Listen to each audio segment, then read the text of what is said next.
ആലപ്പുഴ ഹരിപ്പാട് താലൂക്ക് ആശുപത്രിയിൽ ഡയാലിസിസ് ചെയ്ത 2 രോഗികൾ മരിച്ചു. കായംകുളം പുതുക്കാട് സ്വദേശി മജീദ്, ഹരിപ്പാട് സ്വദേശി രാമചന്ദ്രൻ എന്നിവരാണ് മരിച്ചത്. ഡയാലിസിസ് സെന്ററിൽ നിന്നുള്ള അണുബാധ മൂലമാണ് മരണമെന്ന് കുടുംബാംഗങ്ങൾ ആരോപിച്ചു.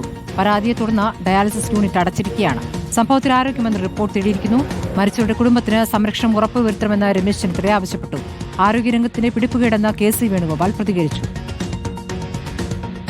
അവിടെ കേരളത്തിൽ ആദ്യമായി ഡയാലിസിസ് ഏർപ്പെടുത്തിയ താലൂക്ക് ആശുപത്രിയാണ് ഹരിപ്പാട്. സാങ്കേതികമായി എന്താ കാരണം, എൻ്റെ അണുബാധ ഉണ്ടായിട്ടുണ്ടോ, ഇത്തരം കാര്യങ്ങളൊക്കെ പരിശോധിക്കേണ്ടതാണ്. കാരണം ഇതുവരെ അങ്ങനെ ഒരു സംഭവം അവിടെ ഉണ്ടായിട്ടില്ല.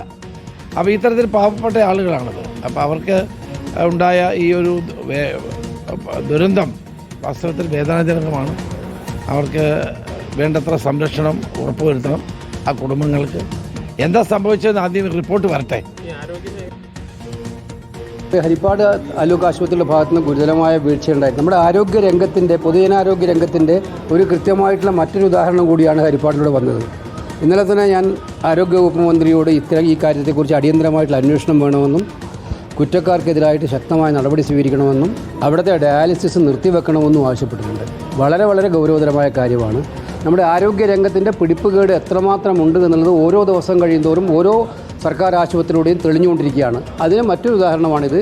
അത്യന്തം ഗൗരവതരമായ കാര്യമാണ്. അത് മന്ത്രി അക്കാര്യത്തിൽ സത്വരമായി ഇടപെടുമെന്നാണ് ഞാൻ വിചാരിക്കുന്നത്. മരിച്ച രാമേന്ദ്രന്റെ വീട്ടിലാണ് ശരത്തുള്ളത്. ശരത്ത, കുടുംബാംഗങ്ങളുടെ ആരോപണം ഗുരുതരമാണ്.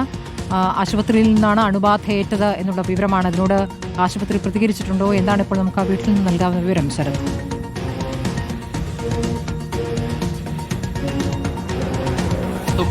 സാഹചര്യത്തിൽ 4 പേർക്ക് ഡയാലിസിസിനിടെ വിറയലുമൊപ്പം ഛർദിലുമടക്കം ഉണ്ടാകുന്നത്. തുടർന്ന് ഇവരെ വണ്ടാനം മെഡിക്കൽ കോളേജിലേക്കും ഒരാളെ മാവേലിക്കരയിലെ മറ്റൊരു ആശുപത്രിയിലേക്കുമായിരുന്നു മാറ്റിയത്. ഇവിടെ വെച്ചാണ് ഇത്തരത്തിൽ വണ്ടാനം മെഡിക്കൽ കോളേജിൽ വെച്ച് മജീദും മാവേലിക്കരയിൽ ചികിത്സയിലിരിക്കെയാണ് രാമചന്ദ്രനും മരിച്ചിട്ടുള്ളത്. ഞാനിപ്പോൾ രാമചന്ദ്രന്റെ വീട്ടിലാണുള്ളത്. നമുക്കിപ്പം രാമചന്ദ്രന്റെ കുടുംബാംഗങ്ങൾ കൂടി ചേരുന്നുണ്ട്.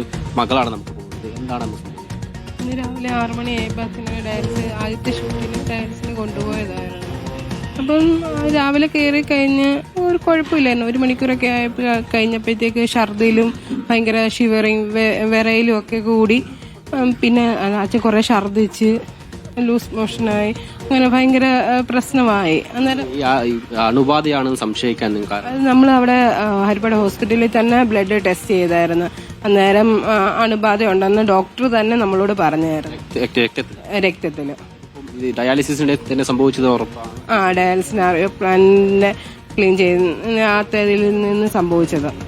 ഒപ്പം മറ്റുള്ള 5 പേരാണ് 6 മണിയുടെ ഷിഫ്റ്റിന് ചെയ്തത്. അപ്പൊ അതില് 2 പേര് മരിച്ചു. അതിൽ ഒരാൾ വണ്ടാനത്ത്, രാജേഷ് എന്ന് പറഞ്ഞ ഒരാൾ വണ്ടാനത്താണ് നിലവിൽ. പറയുന്നത് പോലെ 5 പേരായിരുന്നു അന്ന് ഡയാലിസിസ് ചെയ്തിട്ടുണ്ടായിരുന്നു ആ ഷിഫ്റ്റിൽ. അതിൽ 4 പേരാണ് ഗുരുതരാവസ്ഥ. 4 പേർക്കാണ് ഇത്തരത്തിൽ പ്രശ്നങ്ങൾ വന്നത്. അതിൽ 3 പേർ ഗുരുതരാവസ്ഥയിലായി. ഈ മജീദും രാമചന്ദ്രനുമാണ് മരിച്ചത്. രാജേഷ് എന്ന മറ്റൊരാൾ ഇപ്പോൾ വണ്ടാനം മെഡിക്കൽ കോളേജിൽ ചികിത്സയിൽ തുടരുകയാണ്. നിലവിൽ ആശുപത്രി അധികൃതരോട് നമ്മൾ വിശദീകരണം തേടിയിരുന്നു. അവർ പറയുന്നത് ഈ അണുബാധ സംബന്ധിച്ച് പരിശോധന നടത്തിയിരുന്നു. പക്ഷേ ഈ ഡയാലിസിസ് ഉപകരണത്തിലോ വെള്ളത്തിലോ അണുബാധയുള്ളതായി കണ്ടെത്തിയിട്ടില്ല എന്നാണ് ഇവർ പറയുന്നത്. എന്തായാലും ഇപ്പോൾ ഈ ഡയാലിസിസ് സെന്റർ ഇപ്പോൾ അടച്ചിട്ടിരിക്കുകയാണ്. മാത്രമല്ല ആരോഗ്യവകുപ്പ് മന്ത്രി റിപ്പോർട്ട് തേടിയിട്ടുണ്ട്. 4 അംഗ സമിതിയുമായി ബന്ധപ്പെട്ട് അന്വേഷണം ആരംഭിച്ചിട്ടുണ്ട്.